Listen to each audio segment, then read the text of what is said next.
పూర్వం కృతయుగంలో కశ్యప ప్రజాపతి భార్యలైనటువంటి దితి అదితి ఇద్దరికీ కూడా సంతానం ఉండేది. అదితి యొక్క సంతానము దేవతలు, దితి యొక్క సంతానము దైత్యులు.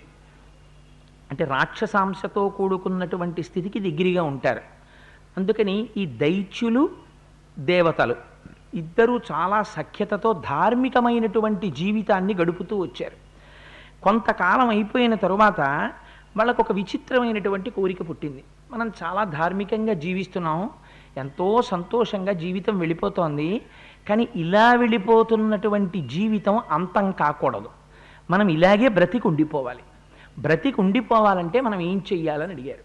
అడిగితే మిగిలిన వాళ్ళు అన్నారు, క్షీర సముద్రాన్ని బాగా మనం మదనం చేసినట్టయితే అందులోంచి అమృతం పుడుతుంది. ఆ అమృతాన్ని కానీ మనం తాగితే ఇంకా ఈ శరీరాలు పడిపోవు, అలా ఉండిపోతాం. మనం దేవతలం కదా, హాయిగా జరామరణాలు ఉండవు, ఇంకా వృద్ధాప్యం రాదు, వ్యాధి రాదు, ఆకలి ఉండదు, దాహం ఉండదు, సుఖంగా ఇలాగే ఉండిపోతాం మనం పదవుల్లో. ఎంత పదవిలో ఉన్నా, ఎంత ఐశ్వర్యం అనుభవించినా, ఎంత సుఖం అనుభవించినా ఈ శరీరం పడిపోతుందేమో అన్న దిక్కుమాలిన బెంగోటి వెంట తరుగుతోంది.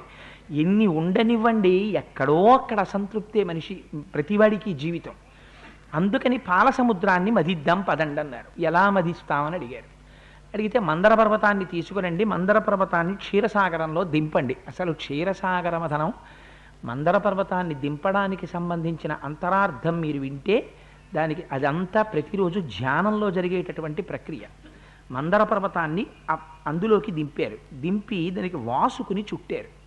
చుట్టి దేవతలు దానవులు ఇద్దరూ ఆ వాసుకుని పట్టుకుని తిప్పుతున్నారు. తిప్పుతుంటే అసలు ఇంకా వాల్మీకి మహర్షి అయితే కొంచెం సంగ్రహంగా మాట్లాడారు, కానీ చాలా అద్భుతంగా మాట్లాడారు. పోతన గారైతే ఇంకా అందంగా అన్నారు. ఆ పాలవెల్లి లోపల అప్పటికప్పటికి మందరాగము తిరిగన్ చప్పుడు నిండెన జాండము చెప్పిడిదే మజుని చెవులు చిందరవుని అన్నారు. సత్యలోకంలో ఉన్న బ్రహ్మగారి చెవుల్లో రొద కింద వినపడింది. అబ్బా ఏమిట్రా ఈ రొదని బయటకు వచ్చి చూసేట్టయిన పాలసముద్రాన్ని చిలుకుతున్నారు మహానుభావ, దేవతలు దానవులు కలిసి అన్నట్ట. అంతలా వాళ్ళు చిలకడం మొదలెట్టారు. చిలకడం మొదలెడితే వీళ్ళు ఏమనుకున్నారు, శాశ్వతంగా బ్రతికుండాలనుకున్నారు. ఉన్నదాంతో తృప్తి పడక శరీరాలతో శాశ్వతంగా ఉండిపోదామని కోరిక పుట్టి పాల సముద్రాన్ని మధించడం మొదలు పెట్టగానే వారికి వచ్చినటువంటిది అమృతం కాదు, హాలాహలం ముందొచ్చింది. హాలాహలం వచ్చి వెంట తరుగుతోంది. ఉత్పపాతాగ్ని సంకాశం హాలాహల మహావిషం తేన దగ్ధం జగత్సర్వం సదేవాసురమానుషం. అసురుల్ని, సురుల్ని, సమస్త మనుష్యుల్ని, జగత్తుని అంతటినీ నాశనం చేస్తోంది. కోరుకున్న వాళ్ళు ఎవరు?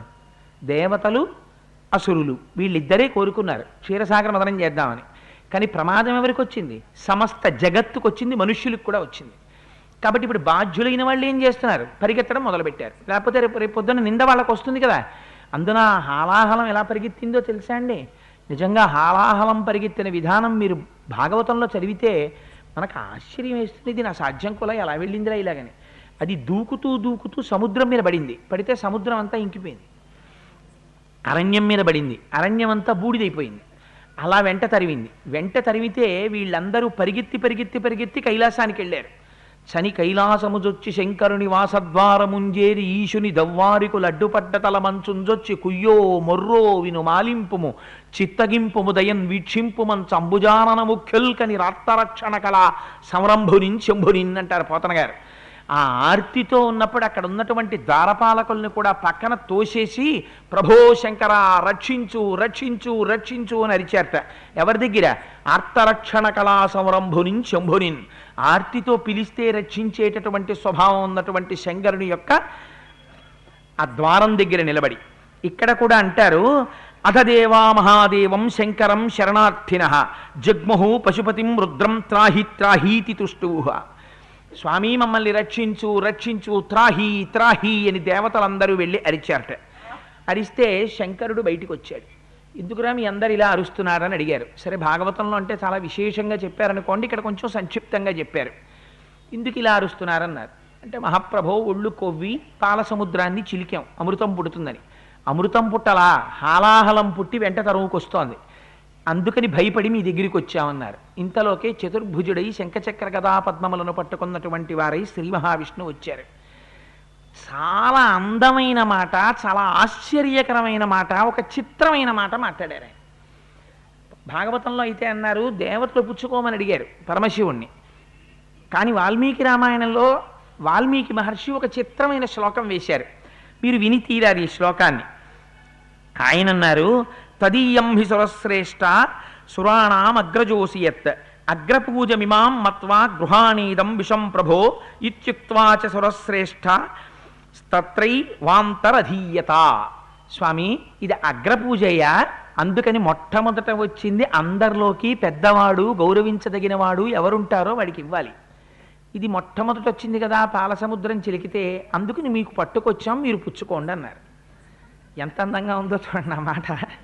హలాహలం వచ్చిందిట, అందుకని మీరు పెద్దవారు కదా, ఇంటికి దేవతలకు అందరికీ చాలా పెద్దవారు కదా, అందుకని చెప్పి అగ్రపూజ స్వామి ఇది.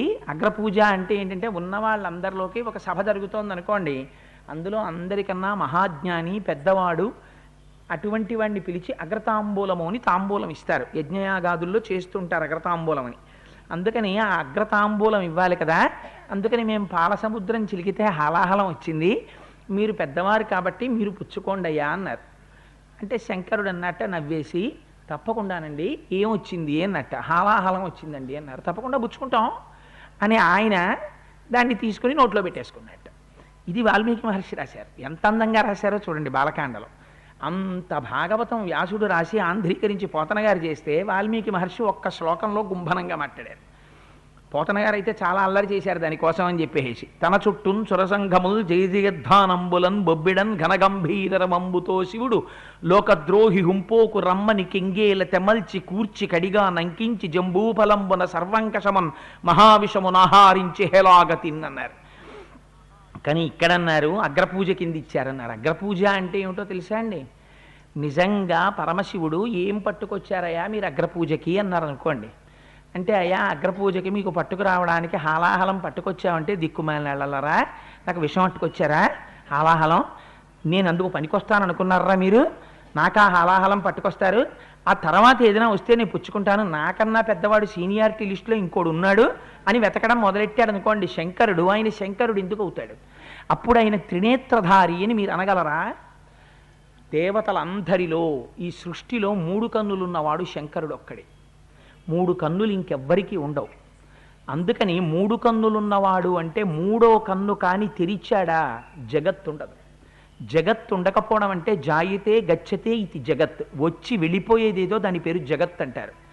వచ్చి వెళ్ళిపోయి శాశ్వతత్వము లేనటువంటి జగత్తుని అంతరింపచేసి జ్ఞానదృష్టి చేత సంతతము పరమాత్మ యొక్క స్వరూపమును తాను అనుభవించి ఆనందమునందు మగ్గునుడై అరమోట్పు నేత్రములతో ఉండేటటువంటి ఆత్మస్వరూపి అయిన వాడెవరో ఆయన శంకరుడు. శంకరోతి ఇది శంకర, ఆయనకి శుభం చెయ్యడం తప్ప వేరొకటి చేత కాదు. ద్వంద్వాతీతుడు, సుఖము దుఃఖము అని 2 ఉండవు. అందుకే ఆయన గురించి చెప్తే వృషద్విచిత్ర తల్పయోర్ భుజంగముక్తికస్రజో గరిష్టలస్నలోష్టయో సుహృద్విపక్షపక్షయో తృణారవింద చక్షుషో ప్రజామహీ మహేంద్రయో అంటారు.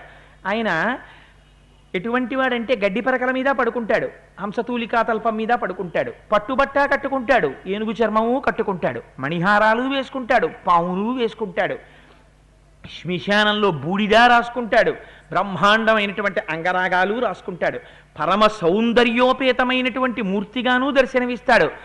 అటువంటి వాడే ఒక్కొక్కసారి ఘోరాతి ఘోరమైనటువంటి రూపంతోనూ దర్శనమిస్తాడు. అన్ని ద్వంద్వములకి అతీతమైనటువంటి స్థాయిలో ఉన్నవాడు. అందుకని ఆయన ఉండేటటువంటిది జగత్రక్షణ కోసం అలా కనబడతాడు.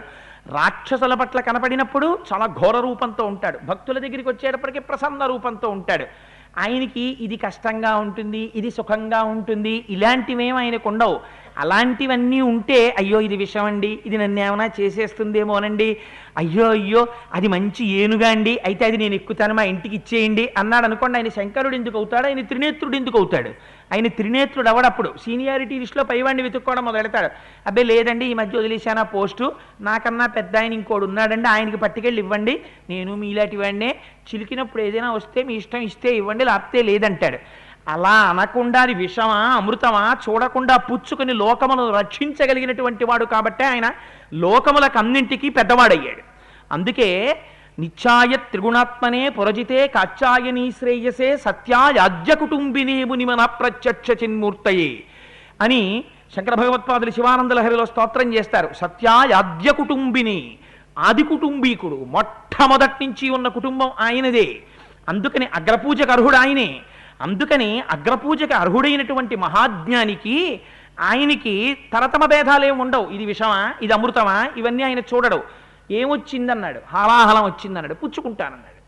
అనుకుని పుచ్చుకోవడం కూడా ఎలా, ఏం బెంగపెట్టుకుని కాదు, భయపడిపోతూ బెంగపెట్టుకుని అయ్యో ఏమైపోతుందో అని బెంగపెట్టుకుంటే అగ్రపూజకు అర్హుడు ఎందుకు అవుతాడు? ఇది అగ్రపూజ అంటే. ఎటువంటి వాడో శంకరుడు నిరూపిస్తున్నారు వాల్మీకి మహర్షి ఒక్క మాటతోటి. శంకర తత్వం తెలుసున్నవాడెవరు? శ్రీ మహావిష్ణువుకి తెలియాలి. విష్ణుతత్వం తెలుసున్నవారెవరు? శివుడికి తెలియాలి. శివతత్వం కేశవుడికి తెలియాలి, కేశవతత్వం శివుడికి తెలియాలి. ఎందుకంటే శివకేశవులు ఇద్దరు కాదు కాబట్టి. అది అంతర్లీనమైన వ్యాఖ్య. అందుకని అగ్రపూజ నువ్వందుకోవయా అని నవ్వారు శ్రీ మహావిష్ణువు. తప్పకుండా పుచ్చుకుంటానయా అని ఈయనన్నారు. అని కదలంబారవు పాప పేరు వడలన్ ఘర్మంబు జాలంబు పుట్టదు నేత్రంబులు నెర్రబారవు నిజ జూటాచంద్రుడున్ కందనున్ వదనాంభోజము వాడదా విషమును ఆహ్వానించుచో డాయుచో పదిలంబై కడిచేయుచో దిగుచుచో భక్షించుచో మృగుచో అనంటారు పోతన గారు. ఆ హాలాహలానికి ఎదురెళ్ళి చేత్తో పట్టుకున్నప్పుడు కానీ, ఇలా ముద్ద చేసినప్పుడు కానీ, నోట్లో పెట్టుకున్నప్పుడు కానీ, మింగినప్పుడు కానీ ఒంటి మీద పొక్కు కూడా రాలేదుట. ఇంత లోకాల్ని కాల్చేసిన హాలాహలం పుచ్చుకుంటే సరిగదా. ఒంటి మీద వేసుకున్న ఓ పిల్లపాం అబ్బో ఇంత వేడేమిటని పక్కకి వెళ్ళలేదుట. శంకరుణ్ణి ఆశ్రయించి ఉన్నప్పుడు ఆ అగ్నిహోత్రం కూడా చల్లగా అయిపోయింది. వాటికి పవి పుష్పంబగు అగ్ని మంచగు నాకూపారం భూమిస్థలంబగు శత్రుండతిమిత్రుడవు విషము దివ్యాహారమౌ నిన్నగా అవనీమండలి లోపలన్ శివ శివేచ్ఛాభాషణోల్లాసకిన్ శివ నీ నామము సర్వవశ్యకరమౌ శ్రీకాళహస్తీశ్వర అంటాడు దుర్జటి కాళహస్తీశ్వర శతకంలో. శివతత్వం ఏమిటో, శంకరుడి ప్రాజ్ఞత ఏమిటో, ఆయన అర్హత ఏమిటో, ఆయన స్థాయి ఏమిటో వాల్మీకి మహర్షి శ్రీ మహావిష్ణువు చేత ఒక్క శ్లోక ఒక పాదంలో చెప్పించారు. ఇలా చెప్పడానికి శ్రీ మహావిష్ణువు తప్ప ఎవరు సరిపోతారు? శంకరతత్వం తెలుసున్నవాడు ఆయన కాబట్టి ఇంత అందమైన మాట అన్నాడు. అంటే ఆయన హాలాహలాన్ని పుచ్చేసుకున్నాడు. పుచ్చేసుకున్న తర్వాత దేవతలందరూ సంతోషించారు. అమ్మయ్య బెడద వడిదిలిపోయిందిరా, హాలాహలం వెళ్ళిపోయిందన్నారు. అని మళ్ళీ బయలుదేరి పాలసముద్రం దగ్గరికి వచ్చారు. వచ్చి మళ్ళీ వాసుకుని చుట్టారు. చుట్టి మందర పర్వతాన్ని చిలకడం మొదలుపెట్టారు. మొదలు పెడితే ఆ మందర పర్వతం పాతాళలోకంలోకి జారిపోయింది. జారిపోతే ఇప్పుడు ఆ పాతాళలోకంలో ఉన్నటువంటి మందర పర్వతాన్ని పైకెత్తాలి. ఇప్పుడు ఎవరెత్తుతారు? ఇప్పుడు మళ్ళీ రక్షణ జరగాలి. స్థితికారుడైనటువంటి వారు శ్రీ మహావిష్ణువు రక్షించాలి. రక్షణ ఎప్పుడు చేసినా భగవానుని యొక్క రూపములే చేస్తాయి. ఏకస్త్వమేవ బహుధా భవభాసి లోకే నిశ్శంకధీర్వృషభకేత నమల్లినాథ శ్రీభ్రామరీ ప్రియ సుఖాశ్రయ లోకనాథ అంటారు. ఆయనే ఒకనాడు శివుడిగా హాలాహల భక్షణం చేస్తాడు. ఆయనే ఒకనాడు విష్ణువుగా మందర పర్వతాన్ని మోస్తాడు. అందుకని చిత్రం ఏమిటో తెలుసా అండి? మందర పర్వతాన్ని పట్టుకుని తిప్పుతున్నటువంటి వాళ్ళల్లో ఒకడిగా తాను బయట ఉన్నాడు. మందర పర్వతాన్ని మోయవలసినటువంటి కూర్మస్వరూపుడిగా కింద ఉంటాడు ఇప్పుడు. ఇది శ్రీ మహావిష్ణువు యొక్క తత్వం అంటే. ఎవరు అర్థం చేసుకోగలరా మహానుభావుణ్ణి? అందుకని మాయామానుషమైనటువంటి స్థితి, సామాన్యమైనటువంటి వాళ్ళకి అర్థం అయ్యేది కాదురా ఇది అని వాత పెట్టి మాట్లాడుతున్నారు వాల్మీకి మహర్షి. విష్ణుతత్వం అంటే ఎలా ఉంటుందో అందుచేత ఎంత అందంగా మాట్లాడారో చూడండి. ఈ దేవతలందరూ శ్రీమన్నారాయణుడి పాదములు పట్టి ప్రార్థన చేశారు. త్వం గతి సర్వభూతానాం విశేషేణ దివౌకసాం పాలయస్మాన్ మహాబాహో గిరిముద్ధర్తుమర్హసి. స్వామి, మా అందరికీ నువ్వు రక్షకుడవు. నువ్వు కాపాడకపోతే మమ్మల్ని ఎవరు కాపాడతారు? మందర పర్వతం కిందకి జారిపోయింది. స్వామి మమ్మల్ని రక్షించవా అని అడిగారు. ఏమడగాలి? శ్రీ మహావిష్ణువు, ఏరా మీకు ఒళ్ళు కొవ్విందా? మీకు దేవతల పోస్టులు ఇచ్చాం కదా, సంతోషంగా ఉన్నారు. మీకు వచ్చిన కష్టం ఏమిట్రా? ఇప్పుడు హాయిగా మీ ఇళ్లల్లో మీరు ఆ ఉద్యోగాలు చేసుకుంటూ ఆనందంగా ఉండొచ్చు. మంచి విఐపి కారు ఇచ్చాం, ప్రతి వాడికి వాహనాలు ఇచ్చాం, బ్రహ్మాండమైనటువంటి అఫీషియల్ రెసిడెన్సీలు ఇచ్చాం, దేవతలందరికీ స్వర్గలోకంలో నివాసాలు ఇచ్చాం. ఇన్ని ఇచ్చినా కూడా మళ్ళీ మీకు శాశ్వతంగా ఉండిపోదామన్న కోరిక ఏమిట్రా అని అడగాలి కదా. కానీ భక్తవాత్సల్యం అంటే ఎలా ఉంటుందో చూడండి. మహానుభావుడు ఆయన కిందకి వెళ్ళారు, పాలసముద్రంలోకి వెళ్ళి ఆ మందర పర్వతాన్ని తీసుకొచ్చి తన వీపు మీద పెట్టుకున్నారు. పెట్టుకుంటే వీళ్ళు చిలుకుతున్నారు. వీళ్ళు దేవతలకి నిజంగా ఆ రోజున ఒక ఆలోచన రావాలి. అయ్యో, మనం పాలసముద్రం మీద కింద కూర్మావతారంతో ఆయన వీపు మీద పెట్టుకున్నారు మనని కాపాడడానికి. మనం ఏం చేస్తున్నాం? వాసుకుని కట్టి తిప్పేస్తున్నాం. తిప్పుతుంటే ఇప్పుడు ఈ మందరగిరి పర్వతం ఎక్కడ ఒరుసుకుంటుంది? ఆయన వీపు మీద ఒరుసుకుంటుంది. ఆ వీపు ఎంత బాధపడుతోందో, చర్మం ఎంత చిట్లిపోతోందో, ఎంత పుండు పడుతోందో, ఎంత నెత్తురు కారుతోందో, ఇంతమందిని కలిసి మందర పర్వతాన్ని పట్టుకోలేకపోయామే. అలాంటిది దాన్ని కింద ఉండి ఆధారభూతుడై కాపాడుతున్నాడు. మనం తిప్పేస్తున్నాం అమృతం కోసమని, కానీ కిందున్నవాడెంత బాధపడుతున్నాడో ఈ ఆలోచన వాళ్ళకి రాదు. ఎందుకంటే వాళ్ళకి అమృతం కావాలి. కామ్యభక్తి అలాగే ఉంటుంది. కోరిక తీరాలనేటటువంటి వాడికి భగవంతుడి పట్ల నిబద్ధతతో కూడిన భక్తి ఏమి ఉండదు. అందుకని చెప్పి ఆ దేవతలందరూ అలాగే దాన్ని పట్టుకుని ఆ మందర పర్వతాన్ని తిప్పారు. తిప్పితే మహానుభావుడు కింద ఆధారభూతుడై ఉన్నాడు కదా, ఇబ్బంది ఎందుకు వస్తుంది? తిరుగుతోంది ఆ మందర పర్వతం. తిరుగుతుంటే మొట్టమొదట ఏదొస్తుంది? పాలని పట్టుకుని మీరు కవ్వం పెట్టి తిప్పారనుకోండి, తిప్పగా తిప్పగా తిప్పగా ఆ నురుగు లాంటిది పైకి వచ్చింది, రసం పైకి తేలింది. తేలేటప్పటికి అందులోంచి అప్సు నిర్మధనాదేవ రసస్తస్మాద్వర స్త్రియ ఉత్పేతుర్మనుజశ్రేష్ఠ అప్సరసో భవత్. అందులోంచి అప్పులంటే ఆ నురుగులోంచి ఆ రసంలోంచి పైకొచ్చారు కాబట్టి వాళ్ళని అప్సరసలు అన్నారు. 60 కోట్ల మంది అప్సరసలు పాలసముద్రంలోంచి పైకొచ్చారు. మళ్ళీ వచ్చినటువంటి అప్సరసలందరికీ కూడా వెనకాతల సేవ చెయ్యడానికి మళ్ళీ కొన్ని కోట్ల మంది పరిచారికలు, ఇంతమంది పైకొచ్చారు. చిత్రం ఏమిటో తెలుసా అండి? అసలు వీళ్ళ పేర్లు వింటేనే మనకు ఆశ్చర్యం వేస్తుంది. మహానుభావుడు అల్లసాని పెద్దన గారు మనుచరిత్రలో చెప్తారు, అకట నిర్దయ బుద్ధి ఎనికడు దూరె రంభ ఆహా వివేకి వౌదువని హరిణి చేదుమింగిద వంచు చిలికి నవ్య ఘృతాచి మాయలాడితివని తిట్టె మంజుఘోష న్యాయనిష్ఠరములు ప్రార్థించే ఊర్వశి జంకించె రమ్మంచు చంద్రరేఖ చెలినేచి దిశంతులు కొడితివని మేనక విడువు మాయలనటంచు హేమ గొంటవని త్రిలోక్తమ దివిజ కామినులు ఈ రీతి తిరుగువారి గ్రువ్వ కోల్గొంచు తమలోన నవ్వికొంచు అని ఆ ప్రవరాక్షుడి గురించి చెప్పినప్పుడు చెప్తారు అప్సరసల యొక్క విశేషాలన్నీని. అందుకని ఆ అప్సరసలందరూ అందులోంచి ఉద్భవించారు. వాళ్ళు మహాసౌందర్య రాసులు. చిత్రం ఏమిటంటే 60 కోట్ల మంది అప్సరసలు వస్తే వాళ్ళని దేవతలు కోరుకోలేదు, దానవులు కోరుకోలేదు, ఇద్దరూ కోరుకోలేదు. వాళ్ళని ఎవ్వరూ కోరుకోకపోతే వాళ్ళ జీవితం ఏమైందో తెలుసా అండి? వాళ్ళు వేశ్యలయ్యారు. అందుకని అప్సరసల జీవితం దేనికి పనికొచ్చింది అంటే వేశ్యావృత్తికి పనికొచ్చింది. దేవవేశ్యలై ఉండిపోయారు వాళ్ళు. ఆ తరువాత మళ్ళీ పాలసముద్రాన్ని చిలకడం మొదలుపెట్టారు. మొదలు పెడితే అసురాస్తేన దైత్యేయాసురాస్తేనాదితే సుతాః హృష్టా ప్రముదితాశ్చాసన్ వారుణి గ్రహణాత్ సురాః. అందులోంచి వరుణదేవుని యొక్క కుమార్తె అయినటువంటి వారుణి పైకొచ్చింది. వారుణి అని అది మద్యం కాదు. ఇప్పుడు నేను అలాగా పవిత్రమైనటువంటి సభలో అనదలుచుకోలేదు, కానీ వారుణి అని పేరు పెట్టి ఏ మద్యాన్ని పడితే ఆ మద్యాన్ని పిలవకూడదు.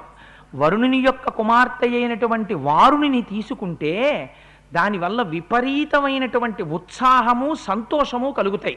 అంటే ఎక్కడన్నా దొరుకుతుందా అండి నన్ను అడక్కండి మహాప్రభు, అది దేవతలు ఎవరో తాగారంతే.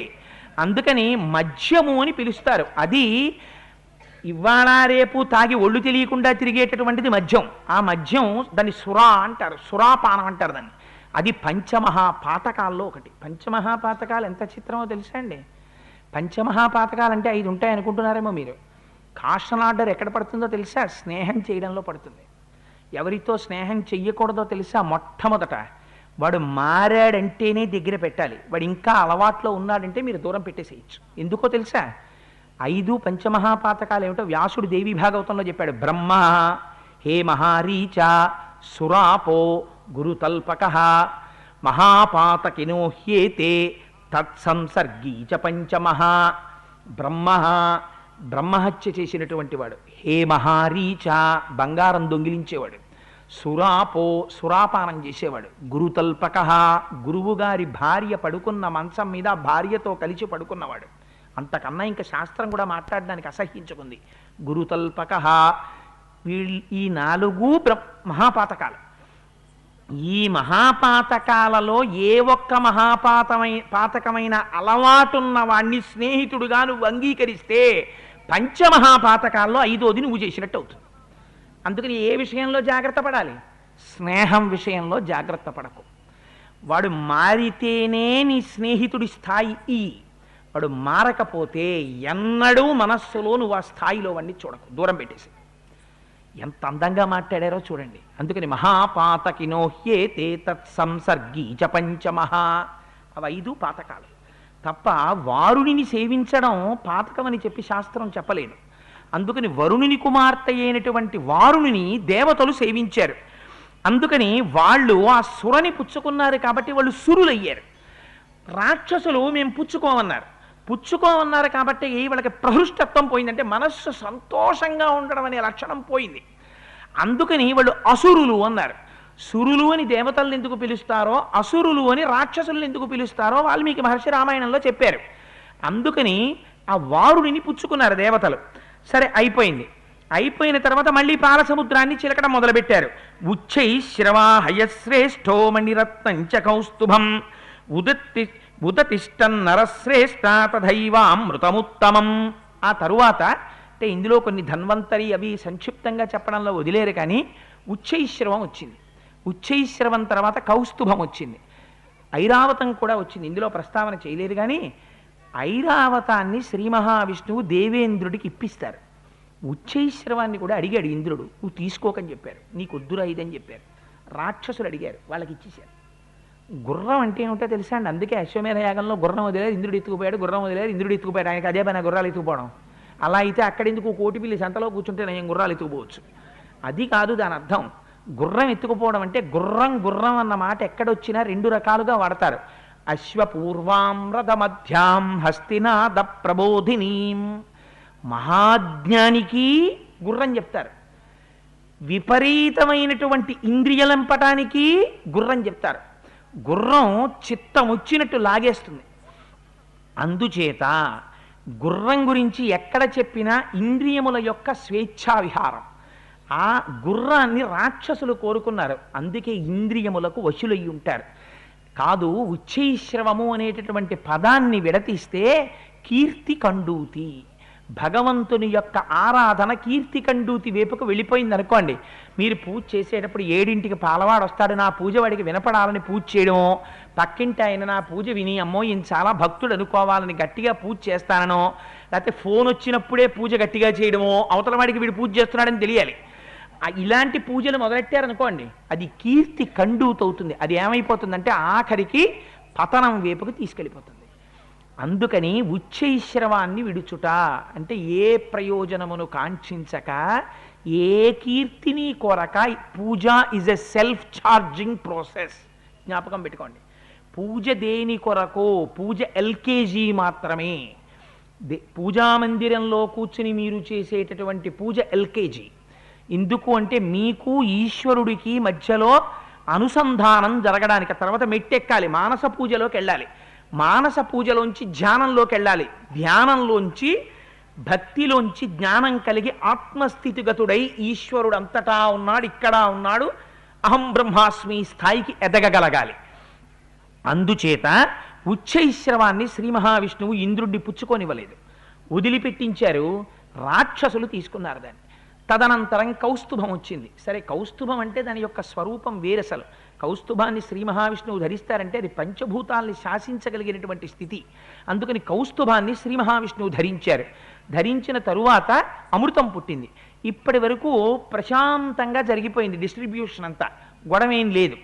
అసలైంది వచ్చేసింది, అమృతం గభాలన పుట్టేసింది. పుట్టేసే ముందు పెద్ద నోటీస్ అవి ఏం రావుగా, అమృతం వచ్చేసింది. వచ్చేయగానే వాళ్ళకి అనుమానం వచ్చింది, వాడట్టుకుపోతాడో వీడట్టుకుపోతాడో అని. కౌంటర్ తీసే వరకు సిస్టమేటిక్గానే ఉంటారు, కౌంటర్ తీయగానే కలిగిపడిపోతారు చూసారా. అలా అంత వెంకటాచలానికి ఎడతారు దర్శనం చేసుకోవడానికి. ఆసురీ ప్రవృత్తి అంతా ఎప్పుడు బయటకు వస్తుందో తెలుసా? కంపార్ట్మెంట్ గేటు తాళం తీస్తాడు. రాక్షసులు ఎంతమంది ఉన్నారో, దేవతలు ఎంతమంది ఉన్నారో మీరు లెక్క పెట్టేయచ్చు. ముసిలి వాళ్ళని, ముక్క వాళ్ళని, పసిపిల్లల్ని, నడవలేని వాళ్ళని తోసేసి పక్కకి విసిరేసి వీడు పరిగెత్తుకుంటూ వెళ్ళిపోతూ, అదంతా భక్తితోనా? ఏం వెనకాతల ఉన్నవాడివి ఇంతమందిని తోసేసి వెళ్ళకపోతే ఈ కంపార్ట్మెంట్లో కూర్చున్న ప్రతివాణ్ణి చూడ్డానికి వెంకటేశ్వరుడు పిలిచాడు. నువ్వు ఎలా వెడుతున్నావో ఆయన గమనిస్తున్నాడు. నువ్వు ముసిలాలని, ముక్కాలని తోసేసి పరిగెత్తడం వెంకటేశ్వర స్వామి చూడలేదు అనుకుంటున్నావా? నువ్వు తోసేసి పరిగెడుతుంటారు. చిట్ట చివర ప్రయోజనం దగ్గరికి వచ్చేటప్పటికే అసలు ప్రవృత్తులు బయటికి వస్తాయి. అమృతం వచ్చినప్పుడు కూడా అలాగే బయటికి వచ్చింది. కలియబడ్డారు. అమృతం పుచ్చుకున్నవాడు లేడు, కొట్టుకున్న వాళ్ళు ఎక్కువైపోయారు. అందుకే వైకుంఠ ఏకాదశి వచ్చేటప్పటికీ క్షేత్రాలలో తొక్కిసలాట ఎక్కువైపోయింది, కంట్రోల్ చేయలేకపోయి. ఎవరు చేస్తారు? రాక్షసీ ప్రవృత్తి ఎక్కువైపోయింది, తొక్కిసలాట అయిపోయింది, 50 మంది గాయాలు, 100 మందిని అశ్విని హాస్పిటల్లో చేర్చారు అని న్యూస్ వస్తుంటుంది. ఇలా తోసుకున్నారు, తొక్కుకున్నారు, కొట్టుకున్నారు, పొడుచుకున్నారు, రక్కుకున్నారు, గిల్లుకున్నారు, చచ్చిపోయారు. కులక్షయం అయిపోయింది. రాక్షసులు చాలామంది మరణించారు. చిట్ట చివరికి దేవతలకి ఉచ్చైశ్రవం లేదు. ఐరావతం ఉంది వాళ్ళ దగ్గర. ఐరావతం అంటే ఏమిటో తెలుసా అండి? పాలసముద్రంలోంచి బయటికి వచ్చినది, యశస్సు నీయగలిగినది, భగవంతుడి వైపు తిప్పగలిగినది. ఐరావతం మీద వాళ్ళ అధిపతి ఉన్నాడు, దేవేంద్రుడు. అందుకని వాళ్ళ బుద్ధి భగవంతుడి వైపుకి వెళ్ళింది. వెళ్ళగానే ఈశ్వరానుగ్రహం వాళ్ళకు వచ్చింది. ఇందులో ఉన్న రహస్యం వేరసలు. మీ జీవితం ఎలా తిప్పుకోవాలో వాల్మీకి మహర్షి నేర్పుతున్నారు. ఇదంతా ధ్యానానికి సంబంధించినటువంటి విషయం. పైకి పాలసముద్రాన్ని మధించడం. అందుచేత ఏమైంది? దేవతలకి విష్ణు అనుగ్రహం కలిగింది, రాక్షసులకి కలగలేదు. ఎక్కడెక్కడ దేవతానుగ్రహం ఉండదో అక్కడెక్కడ మీ అనుకున్నటువంటి కోరికలు నెరవేరవు. మీరు అనుకున్నది ఒకెత్తు, ఈశ్వరానుగ్రహం అన్నిటికన్నా గొప్పది. ఎప్పుడైతే వారికి అనుగ్రహం లభించిందో రాక్షసులందరూ మరణించారు, దేవతలందరూ అమృతం తాగి సంతోషంగా ఉన్నారు.